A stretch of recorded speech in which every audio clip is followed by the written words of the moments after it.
Hello and welcome back to my channel. কেমন আছো তোমরা সবাই? আশা করছি সবাই খুব ভালো আছো। দেখেছো ক্যামেরা দেখে সাজতে সাজতে সিঁদুরটা কেমন বেঁকে গেল, বাট কোনো প্রবলেম নেই, এটাকেও আমি ঠিক করে দিতে পারবো, এইটুকু কনফিডেন্স তো আছেই। তো তারপর লাগিয়ে নিয়েছিলাম কাজল। ওই যে যেটা বলছিলাম, আয়না দেখে দেখে এমন অভ্যেস হয়ে গেছে যে ক্যামেরা দেখে পড়তে গেলে মনে হয় যেন এদিক থেকে বেরিয়ে যাচ্ছে ওই দিক থেকে বেরিয়ে যাচ্ছে। তবুও কাজল, লিপস্টিক আর সিঁদুর, এখন বিয়ের পর সিঁদুরটা অ্যাড হয়েছে, কাজল আর লিপস্টিক পরাটা এমন কিছু ব্যাপার নয়। আর আমার রেগুলার বেসিসের মেকআপ বলতে এই দুটো জিনিসই আমি পরি, কাজল আর লিপস্টিক। তো আর এই রিসেন্ট ফেভারিট আমার এই লিপস্টিকটা, মানে এই লিপস্টিকটাই আমি ইউজ করছি, তোমরা দেখতেই পাচ্ছ। তবে আমার এই পিঙ্ক শেডের লিপস্টিক ভীষণ ভালো লাগে, তবে এই মামা আর্থের লিপস্টিকটাও আমার বেশ ভালো লেগেছে, এটাও যদিও পিঙ্ক শেডের মধ্যেই। যাই হোক, তবে আমার সবথেকে প্রবলেমের বিষয় যেটা হলো সেটা আমার চুলটা। মানে যত রকম স্টাইলই করি না কেন, বেরোবার আগে সেই একটা ক্ল্যাচার লাগিয়েই চলে যাই। এর জন্য আমি চুল কেটে চুল ছোট করে ফেললাম, তাও আমি কোনো রকম স্টাইল করা শিখলাম না। আমি রেডি হয়ে গেছি, আমরা একটু বাইরে যাচ্ছি আজকে ডিনারে। এখন কটা বাজে? ও, আমি ঘড়িই পরিনি, মানে মনে পড়ে গেল আমাকে ঘড়ি পরতে হবে এখনো।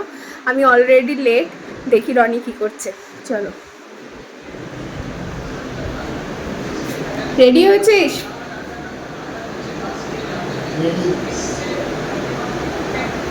রেডি হয়েছিস? রেডি? ওকে, রেডি হয়ে গেছিস তো? আমি আমি আসছি এক্ষুনি। ও, আমি এখনও ঘড়ি পরিনি, আমি এখনও চুলে কিছু করিনি। ও তো রেডি হয়ে গেছে, আমাকে এখনও সব কিছু বন্ধ করে যেতে হবে। তো বাইরে বেরিয়ে আমি তোমাদেরকে বাকিটা দেখাচ্ছি।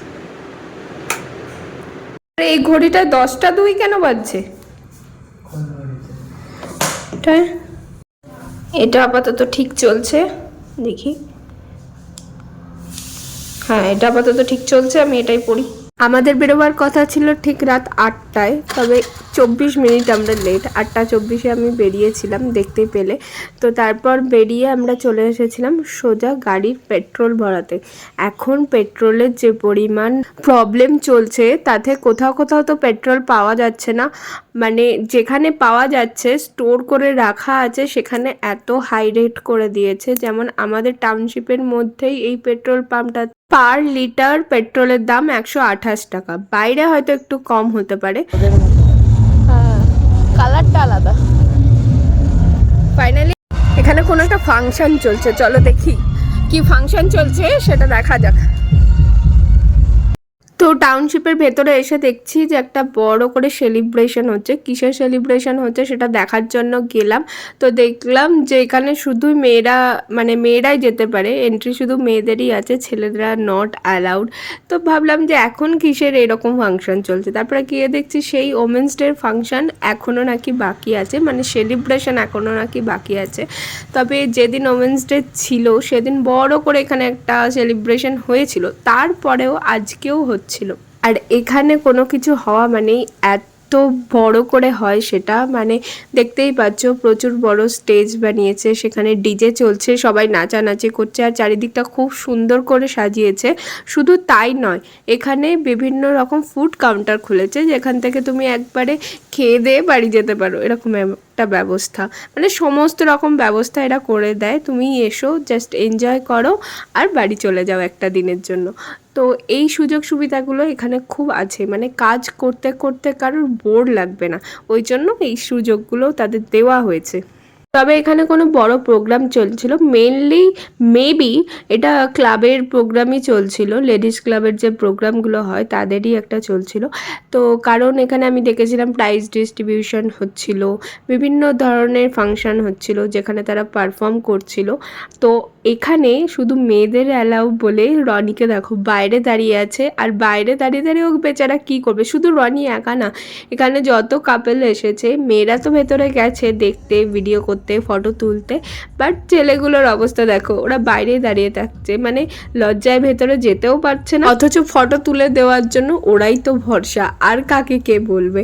তো যাই হোক, আমিও পুরোটা দেখার জন্য একটু পুরো গ্রাউন্ডটা ঘুরে দেখছিলাম কোথায় কি ব্যবস্থা করা হচ্ছে।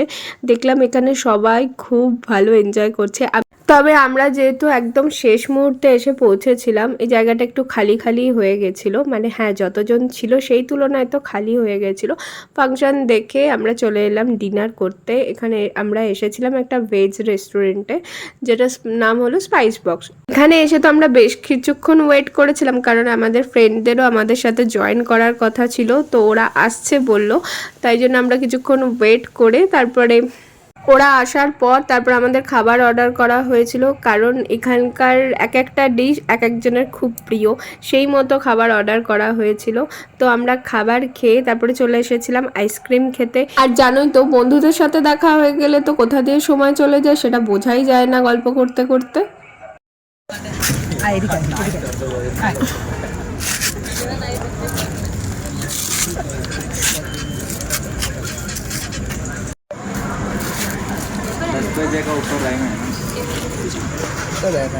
তো ওখান থেকে যখন আমরা বাড়ি ফেরার জন্য বেরোলাম তখন প্রায় 11টা বাজতে 10, এতটাই রাত হয়ে গেছিলো আমাদের। তো আমরা ফুল স্পিডে স্কুটি চালিয়ে বাড়ি চলে এলাম।